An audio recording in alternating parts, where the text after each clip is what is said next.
Good evening. You're listening to Luxury Aesthetics Online. Uh, or tonight, you're listening to a luxury mix coming live at you from the Luxury Aesthetics Virtual Gallery. We are here tonight with Soulcraft, who has been quite, I would say, an influential member of the vaporwave community for the last few years, making some awesome slush wave and more recently, kind of some retro-inspired vapor synth. So, Soulcraft, why don't you tell us about how you got started in vaporwave? Sure. Yeah. Um, I got into things about 2018, and it was a little late to the game. Uh, but honestly, my sorry about that. My gateway into things was Hong Kong Express, of all persons. Um, and I can't tell you exactly how that happened or why it happened, but that was the route into things. Well, HKE And is certainly a prevalent artist, so I totally understand that as a gateway. mm-hmm. Right, yeah, absolutely, yeah. I think the prolific output of his talent that kind of pulled me in. It caught my attention at the very least. Mm-hmm. Um, just numerous aliases and numerous constructions of personality and all this stuff. Um, and then so I guess that led me to the music itself. And so I got there and I listened to 2047, and I was in love, and I thought, wow, this is vaporwave right here. And so from there I headed in more directions, and eventually brought myself to a place where I thought, yeah, I'm going to try my hand at this. I have ideas, and I think good ideas, and I'd like to test them out here. What does Soulcraft mean to you? What is your project supposed to embody right now? Sure. Um, yeah, that's a good question. For me, Soulcraft is it's a vehicle for experimentation, and in some specific ways, it's it's very very freeing. When I started Soulcraft, and I released my first EP, and then dove into putting together Beach House. I found myself just you know on just on clouds, just really engaged with what I was doing, and feeling quite differently than I had before. Um, and is that kind of where you were going from, or were you Yeah, no, interested that's in that's the? a great answer. That's what I wanted to hear. Yeah. Let's move on to your mix tonight. So you started things off with waterfront dining. A lot of my guests like to put waterfront dining on there, and it's really shouldn't be a surprise. It's Sure. it's another one of those, like you said, a person with hugely prolific output. That's true. Um, Yes, it is. and so I always like to hear, why you picked out of the massive catalog, why you picked this specific song from Waterfront Dining for your mix. Oh, okay. Yeah, I have some details here. So, um, Waterfront Dining, I just love that artist so much. Um, yeah, but I find myself gravitating toward things about waterfront dining that maybe aren't front and center. I remember having this conversation on Twitter with Twin Pine Malls about night lights in Japan, and the two of us really seemed to um, come around that album, for example, because I guess it's it's a lot different, um, than the um, standard fare of waterfront dining. It's a little less R&B, and it's a little less of that kind of thing, which is valid sound, and certainly one that the artist has built on. But the thing that I really like about that album in particular, and my other favorites is, you know, where it's coming from. It's synthy, and it's, you know, it's Italo disco samples, and yeah, and it just felt fresh to me the first time I heard it. And so anyway, this album, Karaoke Tuesday, which came out I think 2 years ago, this has become my favorite one. Uh, I'm just cuckoo for Cocoa Puffs over Karaoke Tuesday. It is just so good, and every time I hear it, I'm just in a different place. Um, and I'd love to know if I don't know. Do other people like Karaoke Tuesday? I'm not sure. Well, that's a really great build up to this first track here. I like that, starting off the mix like that.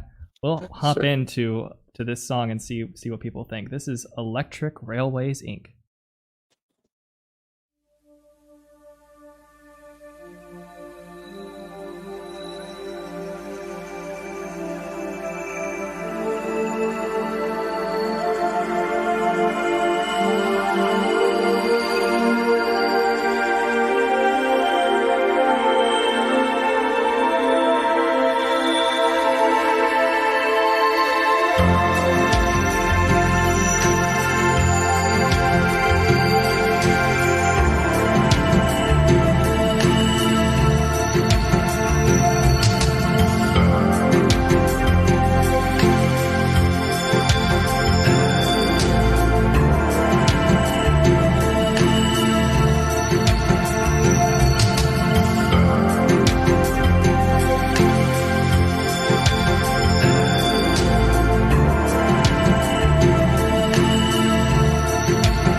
some haircuts for men there. That was a track off Ethelrita Malte, which is kind of a tongue twister of an album. I never know if I'm saying it right, but at least it's a pronounceable, or you can read it in English. That's not super common for haircuts for men. But that album's an outlier in kind of a lot of ways. Soulcraft and I were kind of discussing that. What really drew you to this track for the mix? Yeah, I have a lot of favorites from Haircuts for Men. He was one of the folks too that pulled me in to the scene. But that particular track I'm really drawn to because it's just heavy and it's dark, minor key, and yeah, it's become a favorite of mine. It's not Etheldra Malte isn't necessarily my favorite album, but it's solid. It's great, and that track really stands out to me. Some of your music kind of gets heavy and dark, if I recall correctly. You have kind of a little like triage of albums that are they're all together on Houdini Records, but you've I think put them in Elemental 95 in the past. But that one's kind of I think the darkest stuff I remember hearing from you. It sort of gave me the same vibes as that track. Sure, yeah. Terrible Angel. Yeah, I released that. It's my second album, and put that on an Elemental 95, and then Houdini Mansions did the re-release on cassette, and then we did a release of the bonus album, essentially, that people would get if they purchased the tape. Yeah. All right. As we were kind of saying, so I wanted to ask you about, is that album that was when you said your second album, and that's right. Sort of is where I feel the most soul in the Soulcraft part of your name. Was that kind of your early goal for Soulcraft, was to make kind of those more like, I don't know, spiritual themed albums? Oh, that's a great question. I wouldn't say that was a goal necessarily. I liked the idea of this moniker Soulcraft because it kind of has two ambiguous splitting points, whether that's right like a physical vehicle, a craft, or this sort of like system or approach to something. And so I kind of liked that, and then the soul thing was just sort of thrown in there, but it's worked out pretty well. I tend to like more. Oh, where am I going with this? More ambiguous, construction of something like that than something that's kind of explicit and one-dimensional. Yeah. So what about? Well, I'll ask you some more about your music later, but we gotta move on to the mix. That's part of what people are here for. We've got up next here a track from Arena Fantasy. It was really, I think this whole mix is just full of very influential like albums and artists from vaporwave. We started off with Waterfront Dining, Haircuts for Men, and then this Maggie.wave album kind of just like blew up when it came out, and everyone was talking about it. So what was your experience with listening to Arena Fantasy? Oh man, I fucking love it. It is it's just one of my favorite things to listen to.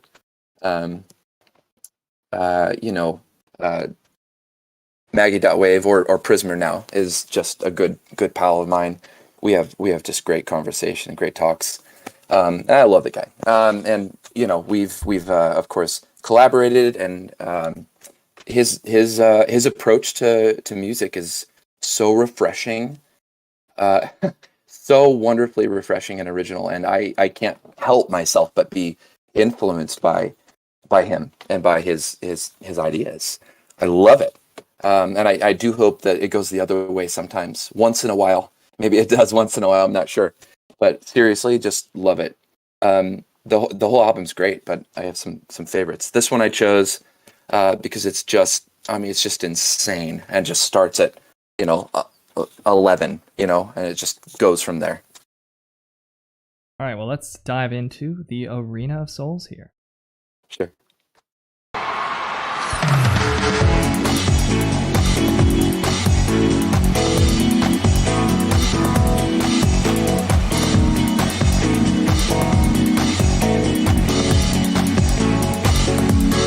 Let's rock.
you getting so crazy about? It's just music. It's not that big a deal. It is. Don't you understand? This is important to me. Shrevey, why do you yell at me?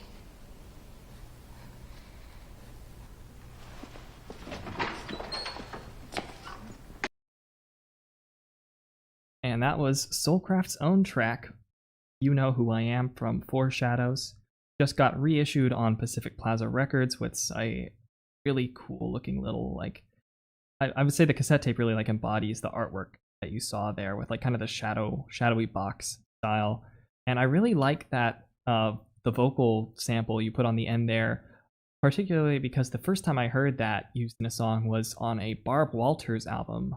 And it's on my favorite song on that whole album, and it's a super upbeat, like funky track, and like it kind of like makes the argument like fun and playful, and then your use of it makes it like you kind of like use a slightly different clip, and you just like end on like sadness, so it's a totally opposite emotion coming out of that same like little section of conversation. This is really cool.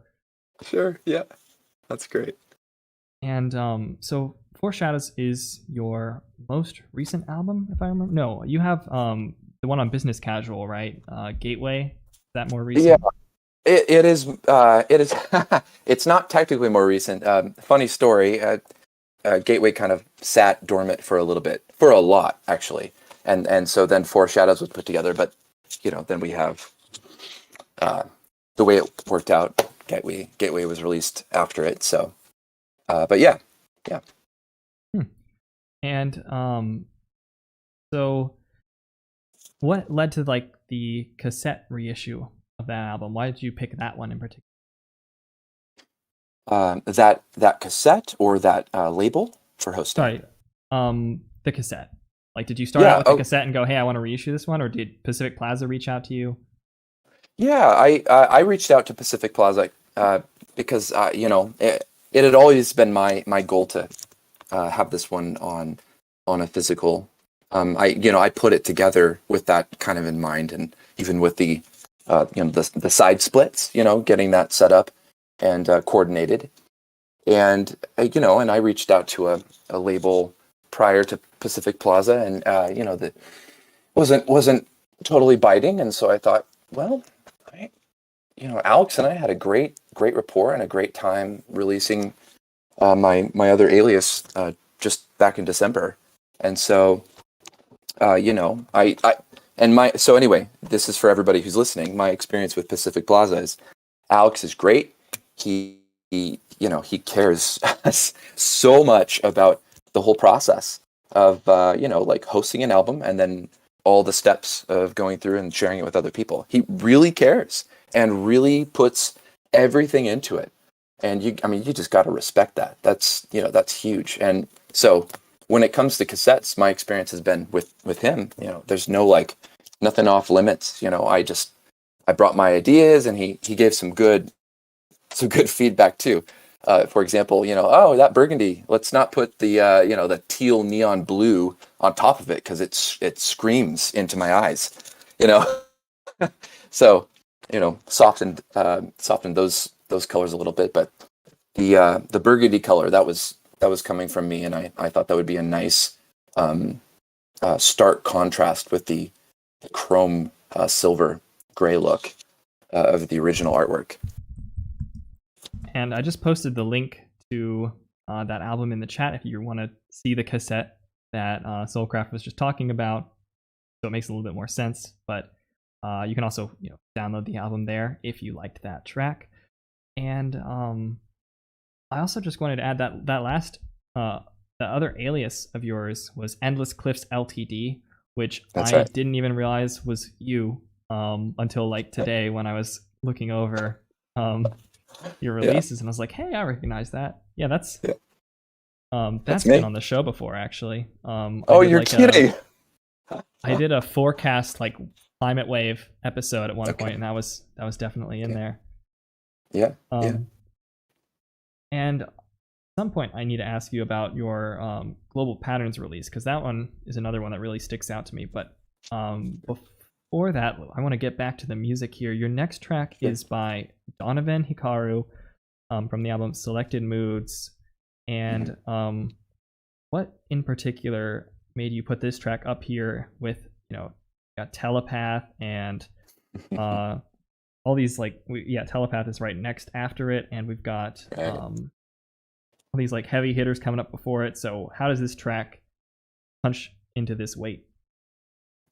Oh, so Donovan's track, which originally was released on his Corporate Parasailing album or EP back in 2014, believe it or not. This track very easily and quickly became one of my favorite little things that I found, as I kind of stepped into the vaporwave community. Long before I was thinking about making music, but the thing I love about it is it's just so melancholy, so moody, so melancholy, and honestly, there's something that survives as you're listening to it that really connects with the idea of what vaporwave is. It's just. For me, it's just hitting all the right spots, which is melancholy and sad. Those are the right spots. All right. Well, hope everyone's mentally prepared for this melancholy and moody little track. 103 East Sunset Boulevard, 440.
there is the promised telepath for you.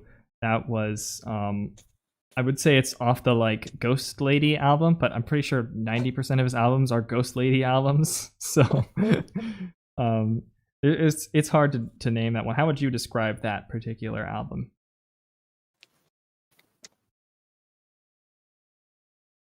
Do you have a way you think of it in your head, or is it just you think of it as like your favorite? Oh yeah. Yeah, let me think here. It's that album is definitely the top for me. Uh, and I think for particular reasons. There's about there's about four or five tracks in a row that just seal it for me. Um, and I've listened to everything else that Telepath put out, and I love a lot of it. It's particularly the other two albums that are kind of part of this trilogy. But yeah, three through six are just they just make it for me. I can listen to that anytime, and just be pulled out. Part of me just is I'm mesmerized by what kind of an artist like Telepath could do something like this. It's mind-boggling that somebody made this. Uh, and there's some mystery there too, because I can tell there's some samples within the album, but I'm curious to know if there's any sample-free content as well. I'd love to know. But anyway, Your own music actually is kind of a mix of like sample free and samples, or it sort of evolves over time, I would say. Like your earlier stuff definitely has more prominent sampling, I think. And you also have more slush wave influences in some of those albums. And then your more recent stuff really is kind of more on the like retro, the like synthy side of things, where it sounds to me pretty much entirely original. And how did that evolution take place? Slush to your synth stuff. Sure. I love hearing stuff like that, because I wouldn't have considered my early stuff being slushy, but that's maybe there's something there. Samples are the bedrock of the practical vaporwave approach, but the funny thing is that there are all kinds of ways to emulate and emulate those sounds, those samples, or trigger the same responses in different ways, in ways that don't use a sample. And that's been kind of an interest of mine over the last couple of years, is looking for ways to do that. I think in Foreshadows there's a bit of that throughout, whether that's with like Up and Down, which is just meant to sound like an old recording, or Breathless, or When We Were Kids, or even You Know Who I Am, or Triangles. There's I think I lost the question. No, I think that was a thorough answer. That was a very thorough answer. Oh, and just to allow or add on a little bit, I think Sure. you kind of have like slush wave influences in your early stuff, but I think like really where you hit a full like slush wave album was that Global Pattern release. And Right. this is a great chance to ask you, because I've always wondered what is on the cover of that. It's this really cool, like it looks like a giant Rubik's Cube out in the desert. Right. I honestly, I didn't make that. I snagged that still photo from an 80s Japanese commercial, and I very carefully went through tens of 20s of commercials, kind of looking for the right image, and I came to that, and it just hit me. So I snagged it, and I don't remember what the commercial was, but it's pretty mesmerizing, right? This giant cube in the desert. It's super eye-catching, and I think it's Right. really. I mean, there's a lot of great artwork on your albums, but it's probably to me the the absolute most memorable, and it was Oh wow. one of the earlier ones I stumbled upon. That's why I consider it so memorable, because like every time I've seen that, I've known exactly like that's that Soulcraft Slushwave album. Like, Damn. Okay. and Yeah. Sure. You know what's funny? Can I tell you a funny story sure, about that? sure. Yeah. So I get this lined up with Global Pattern. No, actually, I'm sorry. I get this lined up on my own Bandcamp. This is before we set up a cassette release. So I get this set up. And it's like, all right, cool. This is coming out on Friday or whatever, right? Everything's done. Artwork's uploaded. I'm like, all right, cool. And I get this I get this direct message on Twitter. Someone sent me. It's the same image, essentially, but it's it's a different artist, and I'm like, oh, what's this about? And so there's somebody else out there who stumbled upon the same image over in those commercials, and put it to use.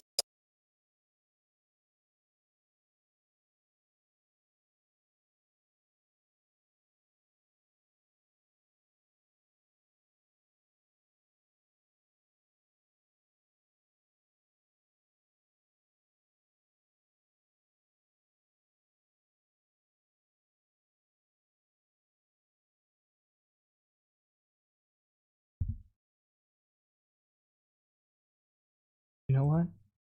I think you're. Oh, 1 second. We got a connection interruption.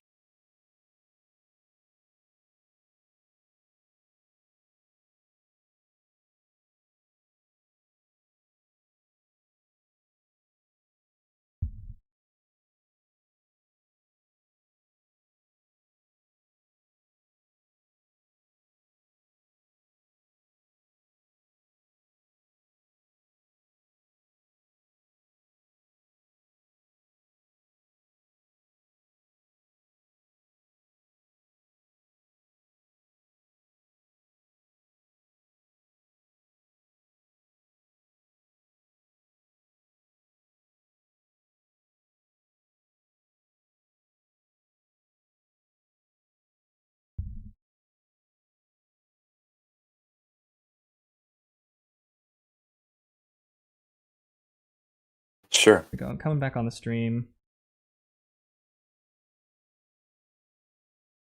All right.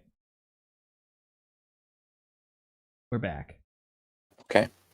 That was unexpected, but should be fine now. We were talking about how there was another person who used that album art, and I think you're totally right, because I think when I first saw it, it may have been that other person's artwork. Which Yeah. I mean, I've seen it in multiple places now, but I definitely remember it more as yours, because I don't remember what that original one sounds like at all, or that other one I guess sounds like at all. I just remember yours. So that's really interesting. I wish I could find that album, and I could now I want to go find it and compare what the two sound like and see if you were envisioning like the same, envisioning the same like concept when you saw or when you picked that picture. Like, oh, I can't imagine so. But who knows? Maybe someday we'll find out. We've got someday. some more slush here to listen to, with Desert Sand Feels Warm at Night, really sandwiching together the two, like, I would say like two of the titans of slush. Like Desert Sand is kind of the more, Telepath really hasn't been doing a lot of like the slushier stuff lately, and Desert Sand has like totally just filled that void for all the slush lovers and does amazing things. And you managed to find a pretty short track by Desert Sand, like 4 minutes and 43 seconds. That is rare. It was a favorite of mine that I chose because it was on the shorter side. Yeah, that's my honest. That's exactly it. Yeah, it's so hard to fit Slushwave into these shows. So thank you for finding that for me. No problem. Yeah. Why don't we just dive into that? We've kind of been on the air for a little while, and I think we want to get back to some vaporwave goodness.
Quadratox with Spiritual Deleting. Very intense album name there. That was Sapphired. And before it, we had Diskette Park with Vacant.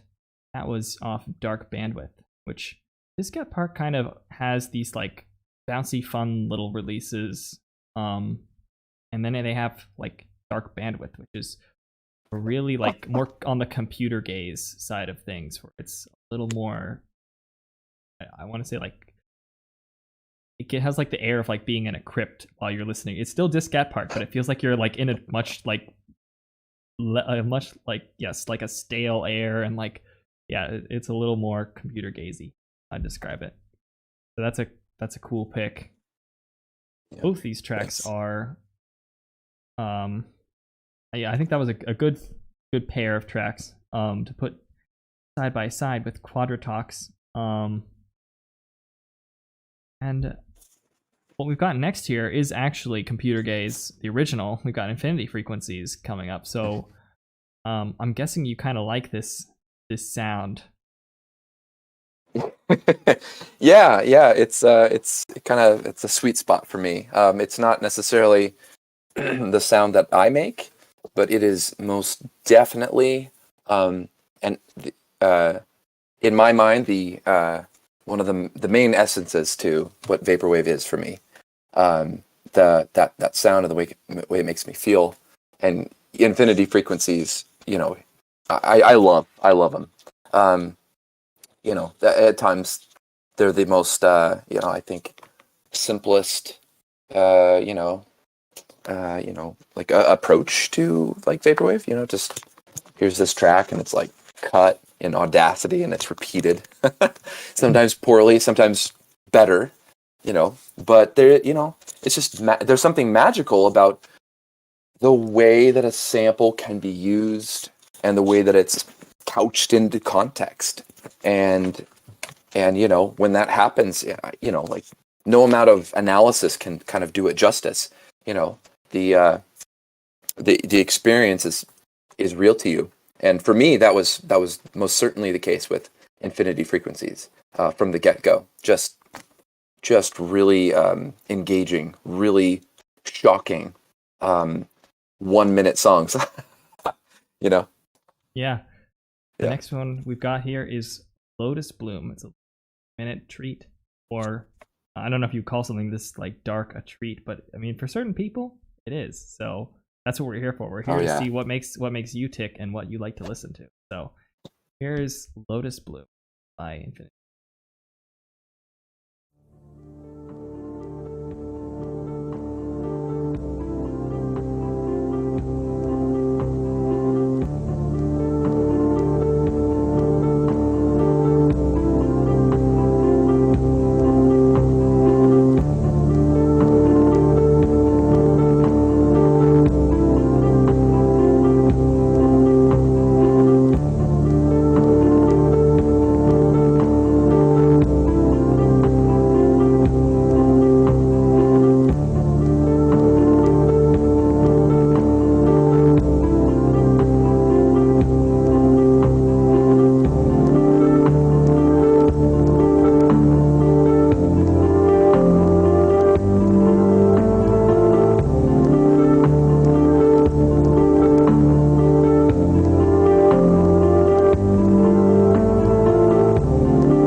Tom Hayes, very like excellent vapor synth album.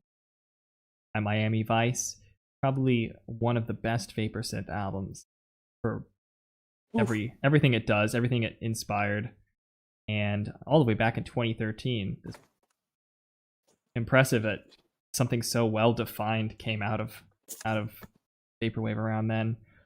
And that was Tokyo Negative, the third track. And this is a very different style of vapor synth than you do. It's very like, I'm gonna say like, it's so involved and like engrossing when you listen to it, but it's very simplistic. And I think yours is really more about like they sound like melodies and little songs and stuff. And this is just kind of just taking a sound and totally overwhelming you with. Yeah. It's like one idea, one short idea that works really well on repeat for under 2 minutes. But it is totally engaging. It's beautiful. It's just puts you in a mindset. Yeah, I love that whole album. It's great. And from Portland. Oh, nice. Yeah. I know it's from Portland. Yeah. Right. And we had before that Death's Dynamic Shroud with I just call this the RPG Girl album because it's named RPG and it has that headphone girl. And this track is a very mellow track, but that album goes a few directions. But you picked the mellow one. It goes really nicely in there between Lotus Bloom and Tokyo Negative. Thank you. Yeah, I love that album. It's I was telling you, as you know, a minute ago, while we're listening to the music, that is RPG is probably my favorite or one of my favorite DDS albums. And that's not usually one that people are excited about, but I just love it. It's so consistent and so gorgeous. And perhaps it's the video game sample base that draws me to it. I've been influenced myself by video game soundtracks and that sort of thing since I was a kid, and so it just really hits the spot for me. Yeah, that's nice. And before we move on here, you have a partner for one of your albums, Polyglot, who I want to give a shout out to because they woke up at 3 a.m. over in the UK to be here. So hopefully they're still here and can hear their little shout out. But thanks, Polyglot, for tuning in tonight. Hope you've been enjoying the show. Yeah. Thanks for being in the chat. Thanks for being here. And, thanks, James. And you've done an album with Polyglot, a split album called Partners. That's right. Aptly named. Yeah, right. Do you have future partnership plans with Polyglot? Oh, there might be something in the works. Yeah, there might be something in the works. We definitely enjoyed that experience. It was a blast, and I think it was a good. Well, Polyglot just said it's dawn here now. Good grief. Oh wow. Good person. Yeah, but we've talked about it a little bit, and we have some ideas, and we both I think from what he tells me enjoyed the process that we went through, and I'd say we're good friends, which is great. So doing another album with Polyglot would be just awesome, just a wonderful treat. This question might be out of left field here, but the cover for that album really, really reminds me of a cover from another album that is probably not on either of your radars, but it's called Garbage Man. Okay. And it's by this Canadian guy who was, the only thing that's known about him is that he made a Bandcamp page called Garbage Man and made this one album that's actually kind of really it's got a lot of similarities to like you and Polyglot sound, although it's a lot more minimalistic. So and the cover even like just has a really similar vibe. So I recommend you check out Garbage Man sometime if you get the chance. Yeah, sure, I'll do that. I will post that in the chat. It's a pretty cool little album. It's totally Please do. free thing on Bandcamp. Cool. It's pretty cool.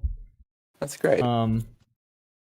But yeah, so we're at the end of the playlist here. We got one more song, but before we go, is there anything coming up from Soulcraft that, well, other than the polyglot thing, that we should be looking forward to in the near future? Yeah, absolutely. Any shout-outs you want to make? Sure. Yeah. I'm finishing up some items for our contribution to the Slush Wave 2021, which is happening I think the first week of June.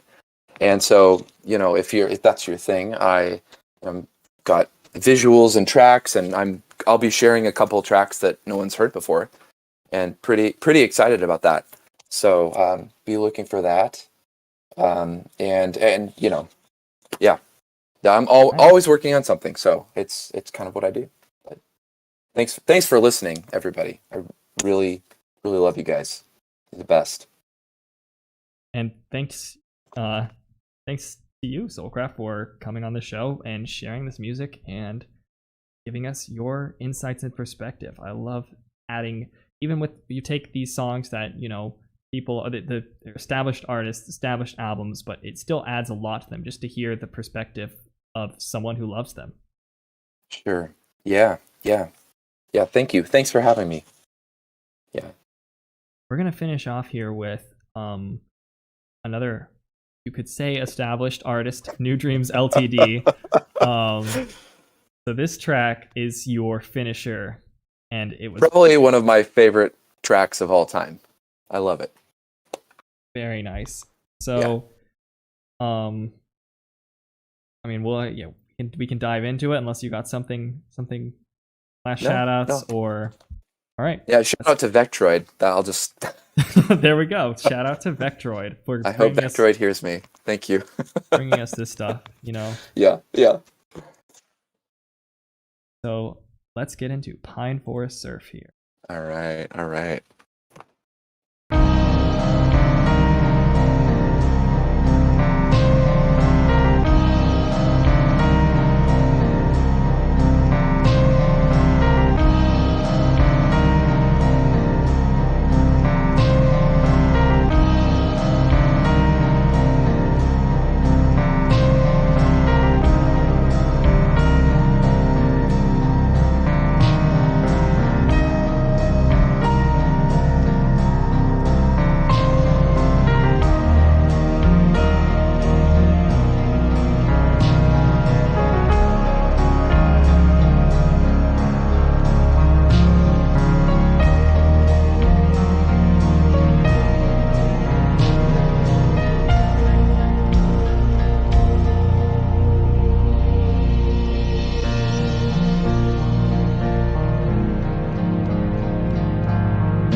Thank you.